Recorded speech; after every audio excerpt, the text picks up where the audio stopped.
like to start with a brief presentation about our company. This would last about 10 to 15 minutes, roughly. And then, after that, we will have some question answer sessions. If you have, any questions. So maybe we can start with the presentation. And this picture shows the members who are the members of executive board. 86 years of the company's journey. This slide basically captures the important milestones, the regular products that company has been inventing and introducing over a period of time. So as you can see, at regular intervals, this company has been introducing a lot of new products. Most notably, you can see that, and we sell this through our own specialty network of 35,000 servicing dealers. And our production network of companies consists of 7 companies across the globe, as you can see: Germany, US, Brazil, Switzerland, China.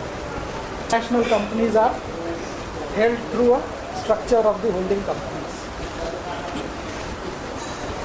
The countries in which the company is represented.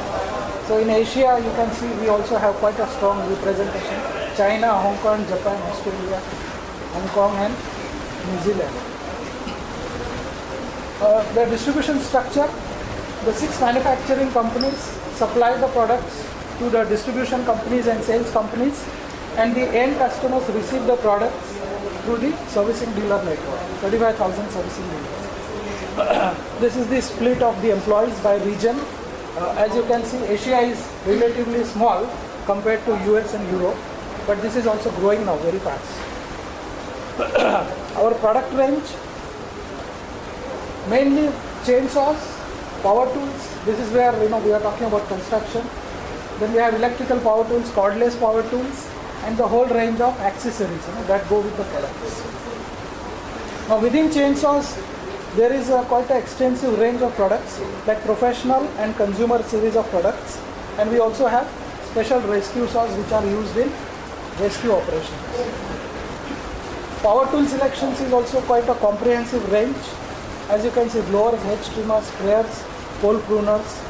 These products cater to construction, agriculture, landscaping, forestry, quite a range of diversified products.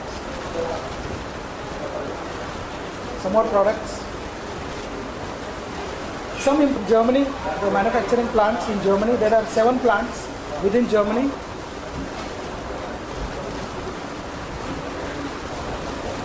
This is another plant. Around 1,500 employees in Brazil. The Sorchen factory in Switzerland. In 2006, we also had a China plant operational. This is a factory in Viking, Austria. Japan. Now, what is the special about the company?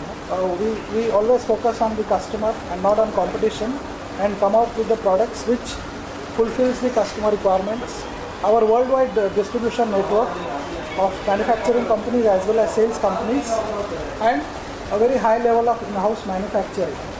This allows us to maintain our premium position in the market, and all these factors together help us retain the title of world's biggest selling chainsaw brand since 1971. And it's not only chainsaw, but it's also the cut-off saw. And one machine you can see it already here. And we will come back to that after the presentation. Now so we started with a very small base in 2005 with 2-man operation, or 1 man and 1 woman. In 2006, we established our own subsidiary. Some impressions about our facilities.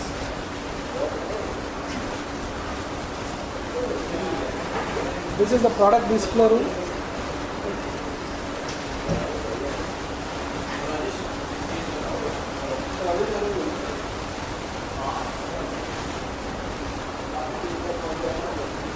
This is a team at Pune.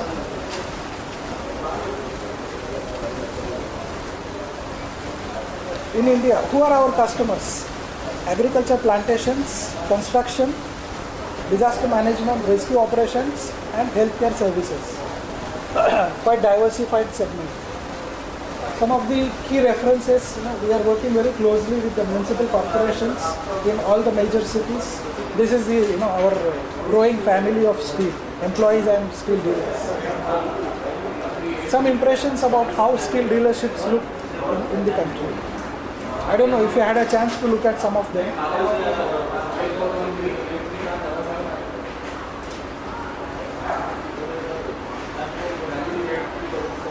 With a very premium setting, a very professional display of the machines, and all these dealers also are very highly skilled, very highly trained to provide a very good after-sales support to the end customers.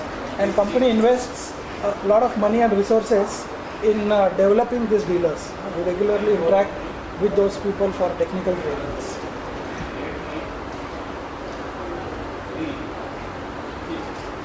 We also conduct regular technical trainings at our place as well as at the customer locations to sell our products, but also to create the awareness and educate the customers on use of these machines.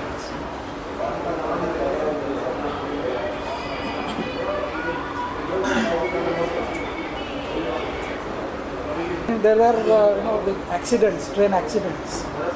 The department could rely on our machines, which you can carry there. You don't have time to take hydraulic, packages or to take the pneumatic cylinders. You can't take it there. That's where these handheld products, come in very handy, because the person can just lift it, fill petrol, start the engine, and cut. And even the bodies, like train bodies, can be very easily and effortlessly cut. And at times, this is lifesaver, because people are stuck inside. You need a machine which just works. You cannot afford to have a machine which conks off, which doesn't support. As you can see, base, before we think of manufacturing, our role to the consumers and reach a certain level, because we already have a plant in China. Almost all parts we have manufacturing plants which has enough capacities. So once we reach a certain level, when the sales network is established, then we would definitely consider of looking into a survey. We have started around 1926, and what happened when it's a long time. So do you face any challenges to put yourself as a brand, as a name in these two markets? Yeah, you are absolutely right. 2005 is still not enough. Maybe we should have started much earlier. In fact, we started in China much earlier than in India. And definitely, it's never easy to sell a German technology in India, which is one of the most cost-conscious, markets in the world. And as you can imagine, these are premium products, not very cheap. But we are really surprised, our experience in last 5-6 years, that the consumers, even though they are apprehensive in the beginning, when they see the efficacy of the machine, when they see the, the kind of work that machine does, which is unparalleled, which cannot be replicated by human efforts, then the acceptance really goes up. For example, when you want to cut in emergency situations like this, there is simply no other substitute available. The substitute is a big hydraulic tool, one small vehicle to carry that power pack. So it's totally out of cost, out of proportion. And this machine, if you look at individually, it looks, yes, it's a premium product, it carries certain price tag, but when you look at the application, then it is very well accepted by the customers. The engine itself weighs 6.7 kilos, and as you can see, it's so easy to carry. And this is a power, this is an engine basically, around 6 horsepower, 76 cc. It runs on petrol. You fill petrol from here and you start like this. It's a rope rotor. You hold it and you start like this. Yeah, that's right. And then the power you get is, here you get RPM of something like 12,000 RPM. And these are all diamond chains. So this is an alloy steel, and the diamond elements, diamond particles are embedded in this. And when it runs at 12,000 RPM, you can virtually cut any materials. Concrete, RCC structure, cement pipes, or the cinder blocks, any material that can be found on the construction site, including iron pipes, steel rods, stones, masonry items, etc. You have seen already one image here. We already had one machine which is a circular saw cutter, but then it had certain limitations. We have our stall displayed here. It's a quite a comprehensive lineup. We have displayed all our products there. But what differentiates this machine from all the rest of the machines that we have is the depth. This is 16-inch guide bar, and you can make a plunge cut. And for example, if this is a concrete wall, and if you want to make a square window out of it. Now conventionally, if you have to do it, you have to get a pneumatic hammer, and then it does. So it shakes, vibrates the whole structure, which is not good for the structure. Or other option is that you use a pneumatic saw or hydraulic saw, but then for that you need a big hydraulic power pack, you need a pneumatic applicator, and then the whole thing today costs, that package would cost at least 3-4 times of this. So look at the cost benefit of this machine. So this is in a very simple terms, this is the unique, what we call is unique selling proposition. Very powerful machine, 6 HP, 12,000 RPM, and with this diamond ability to cut any material at any location. You can carry this machine easily. If you have something to be done on the construction site on the top floor, if you want to cut some material, you cannot take a huge generator there, because it's too complicated, because sometimes even elevators are not working. So then these machines can be easily carried. Of course, there are some technical aspects. This has to have a water attachment. You must have a water attachment on this, so that it eliminates the dust, because when you cut cement or when you cut the concrete, it creates a lot of dust. So you need water to bring down the dust, and this water also then cools this cutting elements, and this enhances the life of this machine. So we are taking this opportunity of this event to launch this product. We have already done some feedback tests with our dealers and even with some of the customers. For example, Calcutta Fire Police or New Delhi Municipal Corporations. And even before we could complete our demonstration, they already would like to buy these machines. So we had a situation where we have placed an order to Germany even before we have given them the sample test. So we are very, very bullish, very optimistic about this product. We feel this is very special and very unique for Indian markets, and this is the reason that we are here.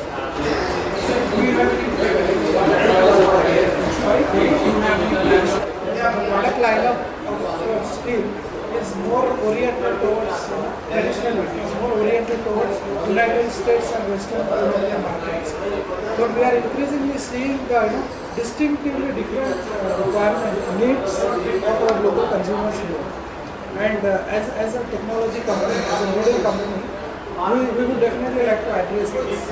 And our product management team, they visit India quite regularly. And there are some products which we are looking at specifically developing for Indian markets. So this means launching a totally new product as well as tweaking the existing products. Just one example that one of the images you might have seen is the brush cutter, weed cutter, which is traditionally used for clearing the grass. But in India we have seen that the application is more required in rice fields to do the cultivation or to do the weeding in rice fields. And then the same machine, same engine can be used, but not in the exact form. You need to change the power, the cutting attachment. And then this is where we did a lot of trials. The people from Germany, they traveled into the fields, they did the trials, they have seen what was being done by farmers. The technology that farmers use is very unproductive, not reliable. There are no professional models available. And this is where we see a big opportunity to not only sell our products, but also to help farmers improve the mechanization. Because eventually this will help them eliminate the wastages. This will help them to improve the productivity, improve the output. And this is a win-win situation for both of us. So in future, we can only expect more and more research and development locally to make our products more suitable for Indian markets. As I mentioned, when we started introducing our products, this is a niche segment. So this segment did not exist before. Like agriculture mechanization by handheld. So there are mechanization products like tractors or wheelers or hydraulic or in construction like hydraulic or pneumatic tools. But handheld petrol, manually operated machines, it's a new category altogether. So in agriculture when we started, it's a new niche segment that we started. Our main competitor was manual labor. So we were selling this product basically as a replacement to the manual labor. Initially there were resistances, linear problems, but eventually they realized that they cannot live from this model. There's no way that they can fulfill their job, especially in the fast urbanization. A lot of people moving out from the farms into the cities.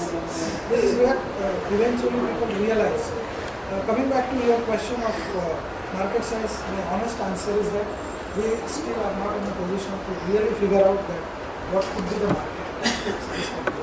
This will be our task, and this event will help us to get some customer feedback. As the It's market a niche size, segment basically. as the Yes. market size, you just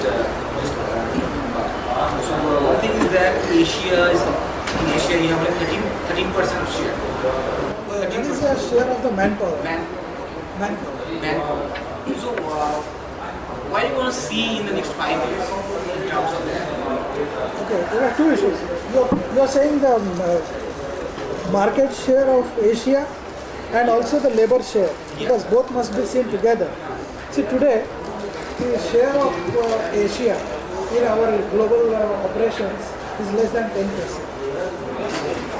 It's a big challenge. Yeah. Even including China, India and Southeast Asian countries, we are still less than 10%. And in terms of labor force, we have seen it's about 13-14%. It's still largely American and German company. But let me add, India is or Asia is also one of the fastest growing market in our entire network of 160 countries. For example, China, India, Russia, Brazil, these are some of the fastest growing markets. Of course, the last year has been a little bit spoiler. It's a global, 2012 as a whole was less. Even India as a economic growth we have seen, right from 6.9% in the previous year, last year we were less than 6%. Even this year, yesterday's Economic Times already talks about IMF forecast for India, 4.5% in 2013. So it's not the best scenario for us, but we believe that we are at the beginning stage. We are too small to get affected by economic slowdown. So we believe that India will continue to grow. We have been growing. Still, India has been growing more than 30 to 40% compound average interest for the last 3 years. And despite the economic slowdown, we see no reason why we should not grow.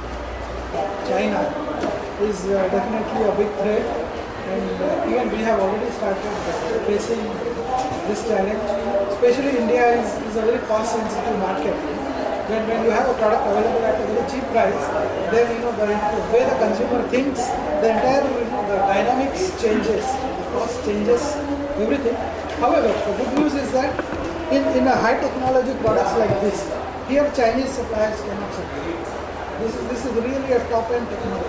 When I say 76cc engine producing 6 HP and having 12,000 RPM, the Chinese people can produce a look-alike machine which will also run probably, but it will not cut or it will not last.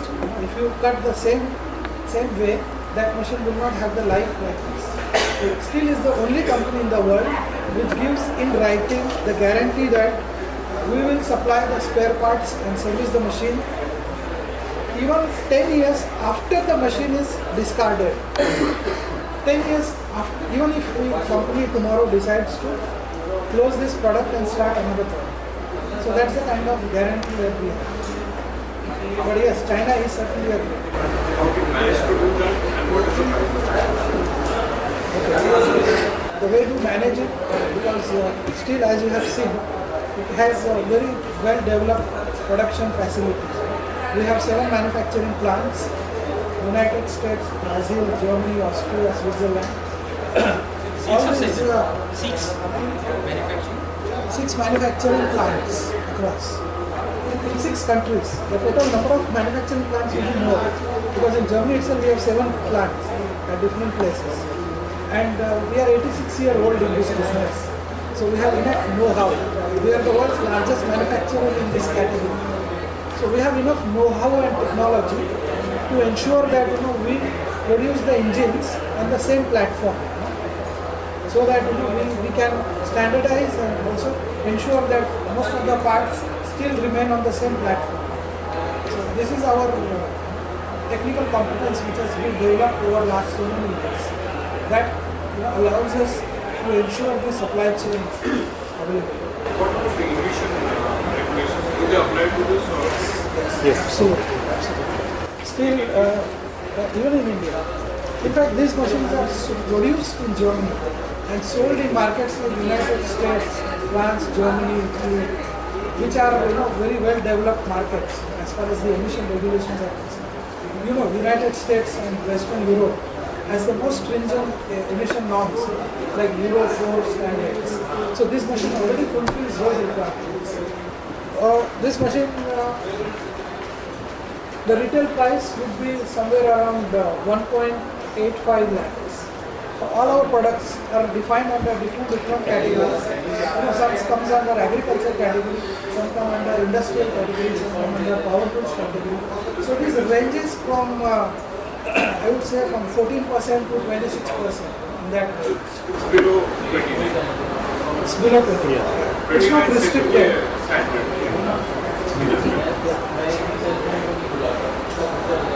Do you make any of the products that you sell here? Sorry? Do you make any of the products that you sell here locally, or do you source out of India for your local locations?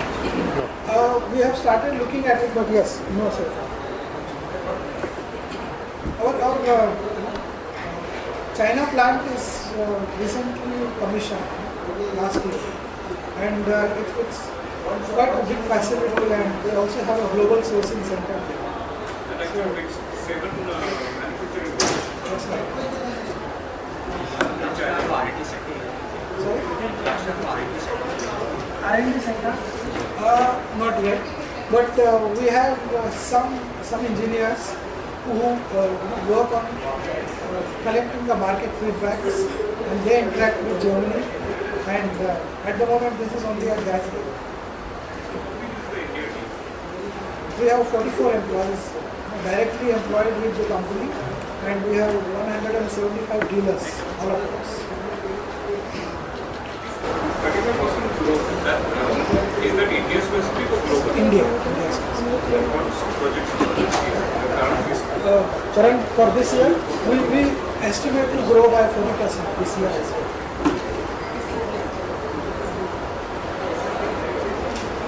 With respect to cost,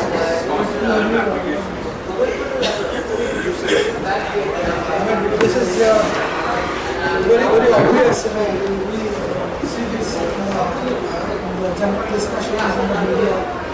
In India, unfortunately, from the last 2 years, I personally feel there is definitely some sort of policy paralysis. Maybe because of these large-scale corruptions, the operational level, bureaucratic level in the government, they are extremely apprehensive and skeptical, and not even in the position to take the decisions. There is a lot of red tape is up, a lot of Need a clarification. You're saying this off the record or on the record? it's on the record. Yesterday's Economic Times talks about India slipping to 4.5% economic growth due to policy paralysis and red tapeism. So I think this is a reality, and we have to, it is a reality. Everyone is aware. I have noticed that when you were showing the slides, that in South you have the maximum number of dealers. So that means the sales in South is better than the other regions. So what drives that? It's basically the plantation and agriculture sector. See, our business has 3 sides mainly: agriculture or plantation side, construction and industrial and the institutional business, which is like government. Defense and government. Defense, railways, municipal. So this is where I talked about the policy paralysis. So since we are close with the government agencies, we have to live with this and we have to see what best we can do. That is on this segment. On the agriculture side, again, as you know, agriculture mechanization is today largely dependent on the subsidies from the state and agriculture, and central governments. And every time the government is involved, it's never easy. You have to be a part of system and still drive the system. So this is definitely a challenge on one hand. Commercially, our exchange rate, I think most of the businesses who rely on imports, we are an imports company. We import the products in euro and dollars. And the rupee situation, we all know. Because of the economic situation, because of our devaluation of the currency, this is a big challenge, not only for us, but majority of the industry. Our business in construction, to be very honest, we have not really been taken off yet. We were mainly focusing on the plantation and agriculture side and on the institutional side, because the institutional side is it's a demand driven. Our definition, our contribution to the construction industry is that wherever you need to do a cutting job, remote cutting, or any where you cannot have any other conventional source of power, this is where we will come in. This is our, I would say, unique selling proposition. So any modification job, any demolition job, or any kind of remodification jobs, this is where our products will come in. And as I said, construction, this is one platform that we are hoping that will help us break into this segment. But it's going, this construction sector is going in India. Because if you look to the government announcements, so announcement and implementation is different in India. So construction segment, as we know, has slightly, the growth has slowed down for the last 2 years. It started from 2011, 12. It is not growing same like after 2008, the way it was growing. It's not growing. And the reason, we all know. There is an economic slowdown. But with the recent policy changes that government announced, one can be fairly hopeful and optimistic that the construction industry will continue to grow. So the market sector that you are in brings you the most revenue. Agriculture. Plantations.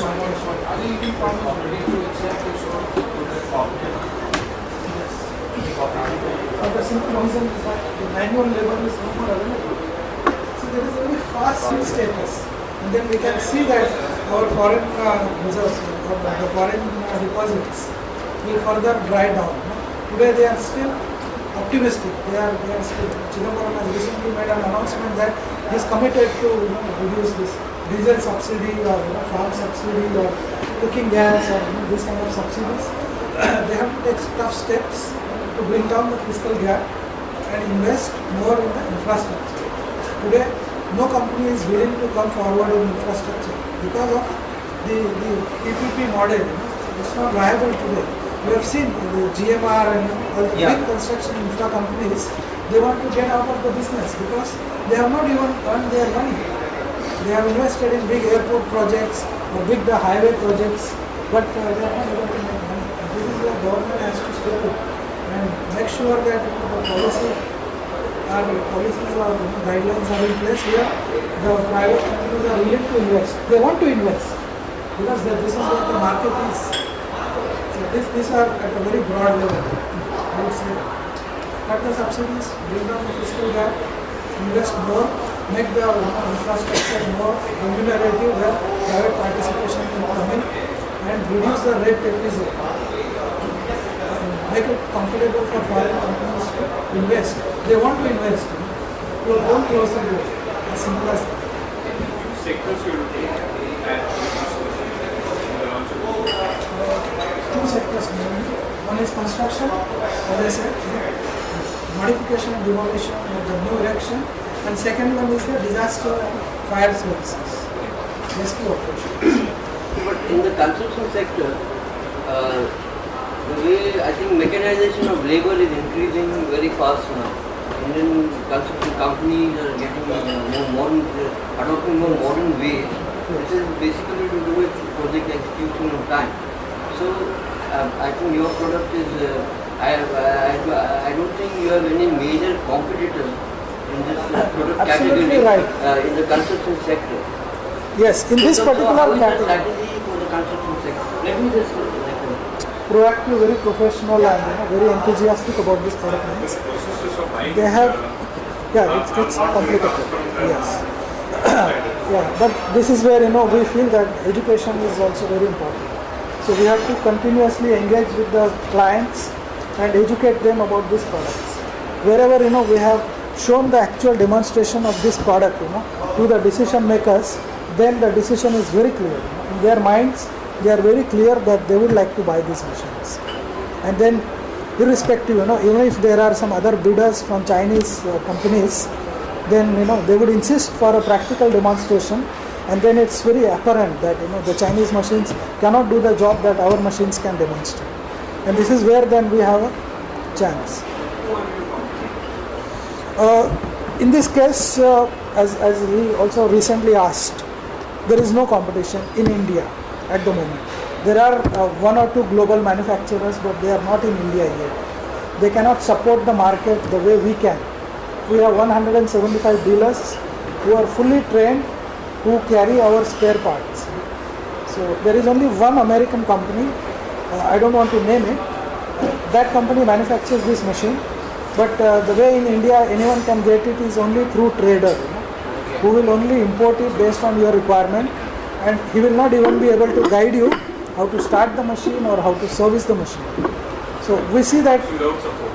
it comes without support. All the thousands of contractors in the country today, when they want to do some kind of modifications on the structures which are already built, today they are not aware that such tools exist, and they do it in a methods which is not economical and which is not a technically good solution. Very primitive. So our first challenge is to educate and make ourselves visible and make ourselves aware to this all the construction people. Do you have any investment plan in India, especially for expansion? As I mentioned this already before, the first aim is to build this brand, make these products available, and make the service available to all the customers here. And once we reach a critical mass, then definitely it would be a logical choice to consider for manufacturing. Remember, this is not small components. It's much easier for a small component manufacturers to get into manufacturing, because all you need is that 2-3 press machines, 2-3 lathe machines, and imported source of material. Here we are talking about a high-speed engine, engine facility, which requires very capital, it's a capital intensive manufacturing. So we cannot do this unless we have a certain base. So that's the answer. We did 70 crores. We will do 70 crores this financial year.